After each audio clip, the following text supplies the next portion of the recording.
Bom dia, boa tarde, boa noite, galerinha aí do sexto ano, tudo certo com vocês? Então, na aula de hoje, a gente vai estudar um pouco sobre as células, certo? Só que estamos agora na segunda parte do estudo sobre as células, certo? Na aula passada, nós vimos um pouco sobre a história da humanidade frente às células, certo? Nós vimos que Robert Hooke, um cientista inglês que viveu de 1635 a 1703, ele foi responsável por criar um microscópio adaptado com duas lentes sobrepostas,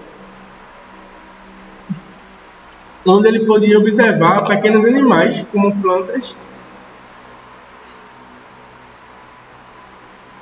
animais e plantas, certo?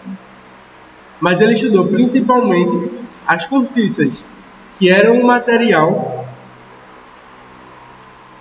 feito a partir da casca de uma árvore. Por que ele estudou esse material? Porque era um material leve e flutuante. E também de origem vegetal, então era fácil ele ir lá e captar esse material. Essas cortiças são muito usadas, por exemplo, para fazer rolhas de garrafa, certo?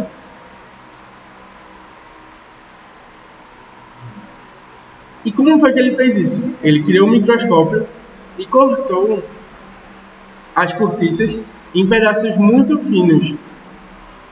E aí ele conseguiu observar no seu microscópio o que tinha, né, lá no fundo lá dentro das cortiças, que são um tipo de árvore, né? E aí ele viu que essas cortiças eram delimitadas, ou seja, tinham espaços formados por pequenos compartimentos de paredes espessas, a qual ele nomeou esses compartimentos de célula, que significam em latim quarto pequeno, cela, pequeno compartimento, entre outras denominações, certo? Só que ele não sabia que essa cortiça que ele pegou para utilizar nas suas pesquisas era um tecido vegetal morto. E essa cortiça tem como função para a árvore em questão proteger, né, a parte interna, que é chamada de caule das árvores. Ou seja, ele, quando olhou a cortiça, ele viu apenas espaços onde antes existiam células vivas, certo? Ontem a gente também falou sobre Robert Hooke, que foi um cientista inglês que viveu no século XVII. Quando ele era criança, ele tinha uma saúde muito frágil, mas ele também era uma pessoa com um espírito muito investigativo, ou seja, ele sempre estava querendo saber a resposta das coisas.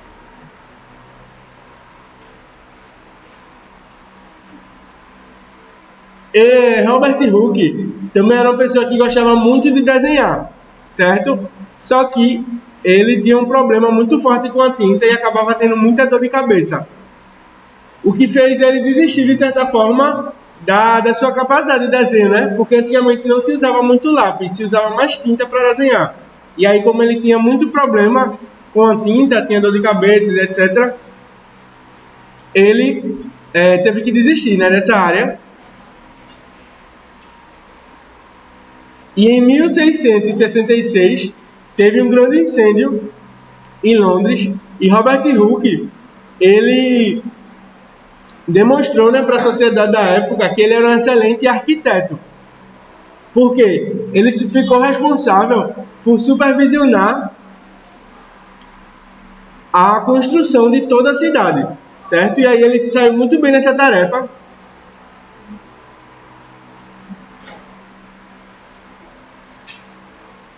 E um dos feitos dele mais importantes foi a escrita de um livro chamado Micografia, que nesse livro chamado Micografia, ele desvendou e explicou a existência das células, certo? E hoje vocês podem estudar esse conteúdo aí no livro de vocês. Como eu falei ontem, também tiveram dois grandes outros nomes de cientistas muito famosos, como Matthias Sheldon e Theodor Schwann. Matthias Sheldon foi um grande botânico, ou seja, uma pessoa que estudava as plantas e falou que toda planta era composta por células. E Theodor Schwann era um grande zoólogo, ou seja, ele estudava bastante os animais, certo? E aí eles começaram a falar sobre a teoria celular. A teoria celular ela tem dois princípios. O primeiro é que todo ser vivo é composto por células, certo? E o segundo princípio da teoria celular é que toda célula veio previamente de uma célula pré-existente. Como assim? Existia uma célula mãe e uma célula filha. E um dia, a célula filha vai se tornar uma célula mãe, certo? Igual, por exemplo, a mãe e a avó de vocês, certo? A mãe de vocês também é filha de alguém, assim como vocês são filhas da mãe de vocês, certo? E sempre nessa sequência, uma célula dá origem à outra, certo? E ontem a gente também falou sobre o que é constituído e como é conceituada uma célula. Eu falei para vocês que ela tem dois princípios importantes. O primeiro é que ela vai compor os seres vivos, assim como uma casa a gente tem tijolos, as células também vão formar os seres vivos.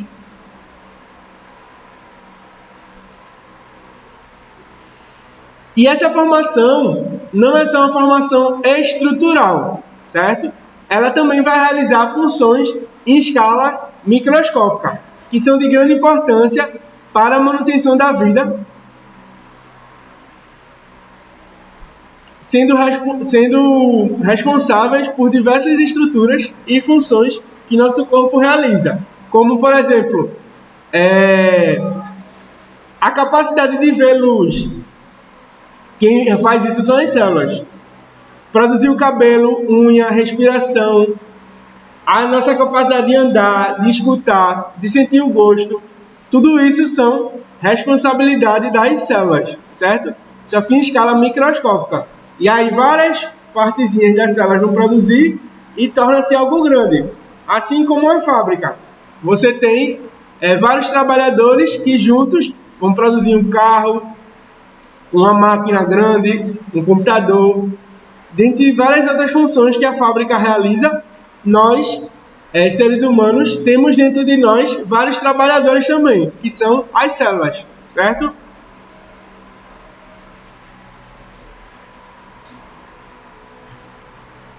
E é comum as pessoas dizerem que as células são uma unidade estrutural do corpo, porque ela vai ser o elemento básico para a construção do corpo dos seres vivos, certo? Sendo uma unidade funcional. E também a célula vai ser a menor fração corporal de um ser vivo. E essa menor fração corporal de um ser vivo vai desempenhar várias funções que vão garantir a sobrevivência desses seres vivos.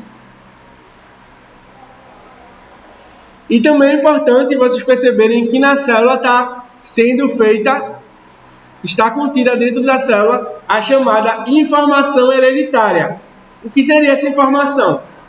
Vocês já pararam para pensar o que faz nós sermos parecidos com nossos parentes? O que faz, por exemplo, vocês serem parecidos com os pais, as mães, os tios e os avós de vocês?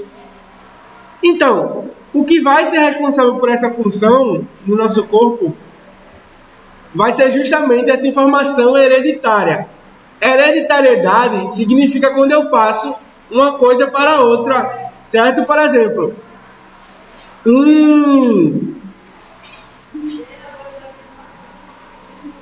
uma verba hereditária é uma verba que passou do seu avô para o seu pai, do pai para o seu avô, certo? Isso é algo hereditário, que vai passando entre gerações. E essa informação importante que vai passando entre gerações vai estar contida exclusivamente no núcleo da célula, que é a parte mais interna, certo?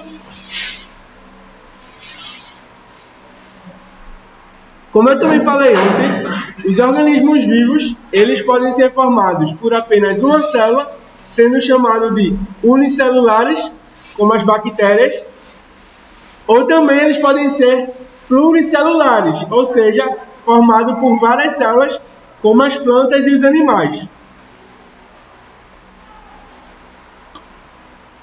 Eu também falei ontem que a célula possui 3 partes fundamentais, sendo elas membrana plasmática, citoplasma e material genético. São as 3 partes fundamentais de toda a célula.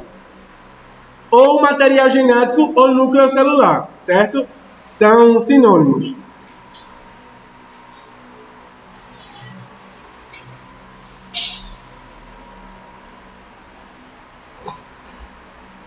O material genético das células geralmente está contido no núcleo celular.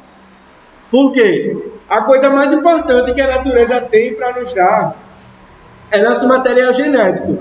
Porque é no material genético que nós vamos saber nossa sobrevivência, nossa capacidade, a cor do cabelo, a cor da nossa pele, dentre várias outras coisas que estão no nosso corpo, certo?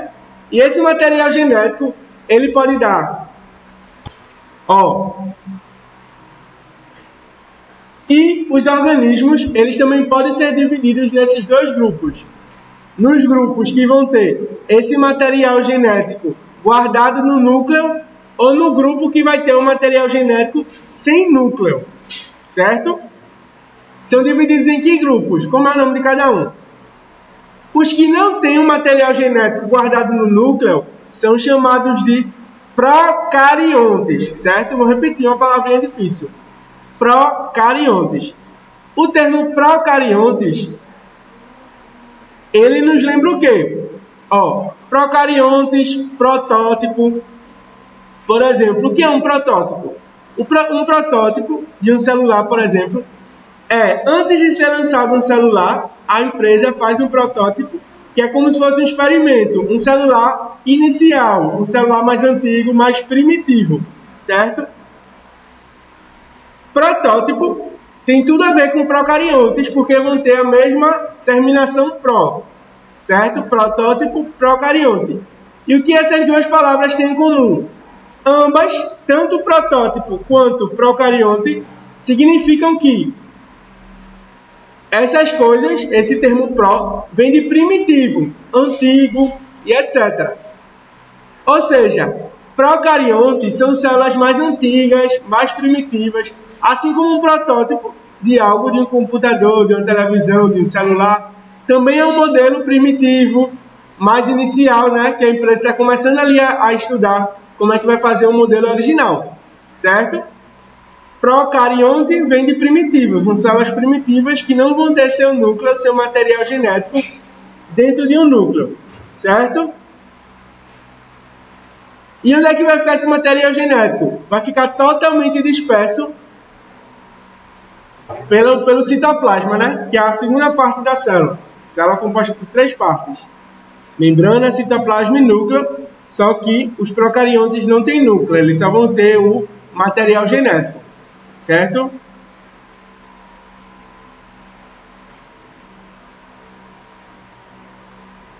Já as células de outros seres vivos são chamadas de eucariontes. Eucariontes, esse termo eu, vem de algo evoluído, algo melhorado, certo? Só vocês lembrarem, eucarionte, eu me acho, eu me sinto bem, e etc. Vocês nunca mais vão esquecer que os eucariontes são mais evoluídos do que os procariontes. Pro de primitivo, eucarionte de eu mesmo, eu me acho, eu me sinto bem, e etc. Certo?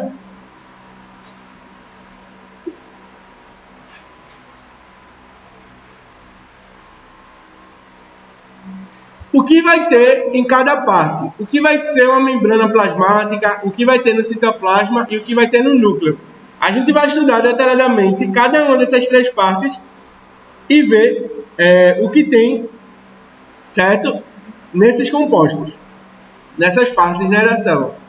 A primeira parte, se a gente fosse entrar dentro de uma célula, seria a membrana plasmática. A membrana plasmática, ela tem o mesmo nome, significa a mesma coisa de plasmalema ou membrana celular, certo? A gente pode chamar a membrana plasmática por 3 nomes: plasmalema, membrana plasmática e membrana celular. A membrana plasmática vai ter como principal característica ser delgada. O que é ser delgada? É possuir uma estrutura bem fina, assim como uma película, certo? Essa membrana plasmática, ela vai ser de grande importância para todo ser vivo. Por quê? Bom, ela tem 2 características principais. A primeira característica principal da membrana plasmática é ela ser fina, certo? E a segunda característica principal é ela ser seletiva, certo? Por que seletiva? Assim como na indústria, nós temos equipamentos, pessoas que entram e saem da indústria, certo? Só que alguém sempre tem que ficar responsável por saber quem está entrando e quem está saindo dessa indústria, certo? E quem é na célula, se eu estou comparando a célula a uma indústria, quem é que vai ficar responsável por fazer esse controle? Vai ser justamente a membrana seletiva, certo?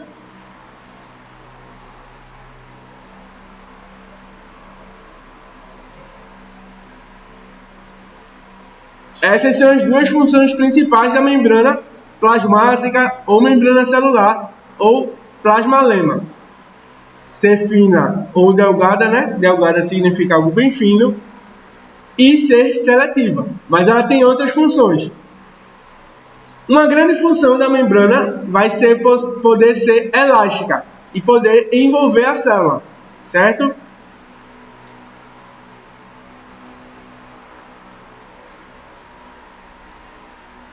E ela também vai, além de delimitar, vai proteger. Então a gente tem 2 funções principais da membrana e 2 funções secundárias. As funções principais são ser fina ou delgada, ser seletiva, dizer o que vai sair e dizer o que vai entrar dentro da célula. A terceira função vai ser envolver a célula. E a quarta função vai ser delimitar e proteger a célula, certo? Vou repetir. Primeira função da célula: ser fina ou delgada, né? São sinônimos. Ser seletiva, dizer quem entra e dizer quem sai de dentro da célula.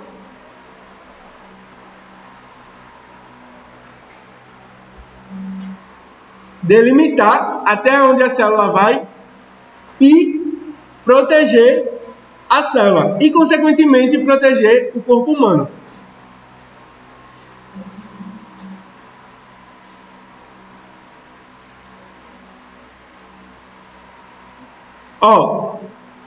E essa capacidade de selecionar quem entra e quem sai tem o nome de transporte, certo? E esse transporte pode ser de 2 tipos. O transporte pode ser ativo ou passivo, certo? E o que vai diferenciar um tipo de transporte do outro? Quando nós temos um transporte sem gasto de energia, e como vai ser constituída essa membrana plasmática? Essa membrana plasmática vai ter algumas substâncias que vão formá-la. Quais são elas? Ela vai ter principalmente gordura. Só que gordura em ciências não é chamada de gordura. Tem outro nome mais bonito, mais sofisticado para gordura, que é chamado de lipídio, certo? Lipídio é sinônimo de gordura. E é o lipídio que vai ser responsável por formar a célula. Mas qual parte da célula? A membrana plasmática, certo? vão ter dois tipos de gorduras que vão formar a membrana plasmática. O primeiro tipo é também um nomezinho bem complicado, chamado de fosfolipídio, certo? O fosfolipídio é um tipo de lipídio. Lipídio é sinônimo de gordura que vai ser responsável por formar a célula, certo? Só que a célula vai ter outro componente muito importante, chamado de colesterol. Muita gente aí já ouviu falar no colesterol, que o pai, a mãe de vocês, ou os avós de vocês, está com colesterol alto ou com colesterol baixo. Acredito que boa parte de vocês já escutaram isso. Bom, o colesterol é um tipo de gordura que é responsável por fazer parte da membrana plasmática, certo? Assim como o fosfolipídio.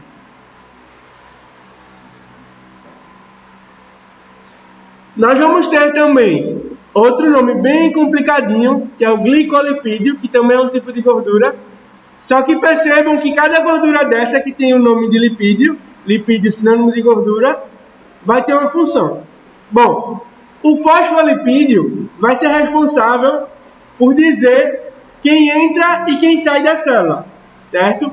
O colesterol vai ser responsável por dar rigidez à célula, deixar a célula uma estrutura bem rígida, para que ela não se desfaça. E o glicolipídio, também esse nome aí, glicolipídio, é uma das estruturas mais importantes quando a gente fala, por exemplo, de coronavírus a nível celular. Por quê? A função do glicolipídio é dizer para o seu corpo, o glicolipídio vai dizer para o seu corpo que a célula que está dentro do seu corpo faz parte do seu corpo. Parece um pouco confuso, vou explicar de novo. O glicolipídio é responsável por informar, por dizer a seu corpo que aquela célula é natural dele. Por exemplo, voltando lá ao exemplo da indústria. Nós temos as pessoas da indústria que trabalham todos os dias, certo? Estão lá todos os dias. De certa forma, todo mundo se conhece. Quando chega alguém estranho dentro dessa indústria, as pessoas logo vão saber que aquela pessoa não trabalha ali, certo? No corpo humano é a mesma coisa. O glicolipídio é como se fosse esse conhecimento que todas as células fazem parte daquele local do seu corpo, por exemplo. E se chegar algo que não faz parte do seu corpo lá, e não vai possuir esse glicolipídio, as células vão atacar. Quem pode chegar e dizer que não faz parte do seu corpo? Micro-organismos causadores de doenças, certo? Aí a gente tem vários exemplos. Quem causa a gripe, quem causa a cólera, quem causa o botulismo, entre várias outras doenças que a gente estuda no 7º ano, certo? Mas de forma geral, por exemplo, o coronavírus, o vírus do coronavírus, o SARS-CoV-2, ele é muito silencioso, ele é chamado de vírus silencioso. Por quê? Porque vejam o que ele faz. Ele pega esse glicolipídio, que é responsável por informar o que faz parte do nosso corpo, e ele utiliza do glicolipídio para dizer que faz parte do nosso corpo. Ele pega o glicolipídio de uma célula e diz que faz parte do corpo, e aí depois ele entra dentro da célula. E aí consegue se multiplicar, crescer e fazer com que as pessoas fiquem doentes, certo? Outro vírus também que faz isso de forma semelhante é o vírus do HIV. O vírus do HIV, ele também é muito difícil de ser encontrado vacina, porque ele diz para o corpo que ele faz parte do corpo. Então o corpo não consegue diferenciar o que é natural do corpo e o que é o vírus, porque o vírus se passa pelo corpo, certo? A membrana plasmática, ela ainda vai dividir-se em camadas, certo? Então ela vai ter duas camadas, uma camada externa ao corpo e outra camada interna.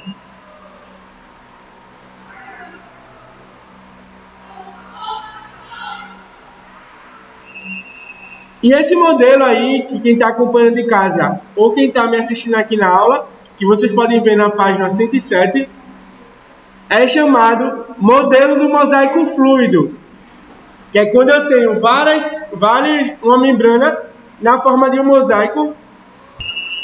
Ó, o nome modelo de mosaico fluido é o modelo que vai explicar a existência da membrana plasmática, certo?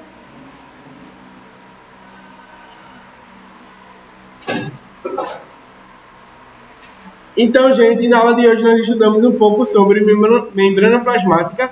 Na próxima aula nós vamos dar continuidade estudando um pouco sobre o citoplasma, certo?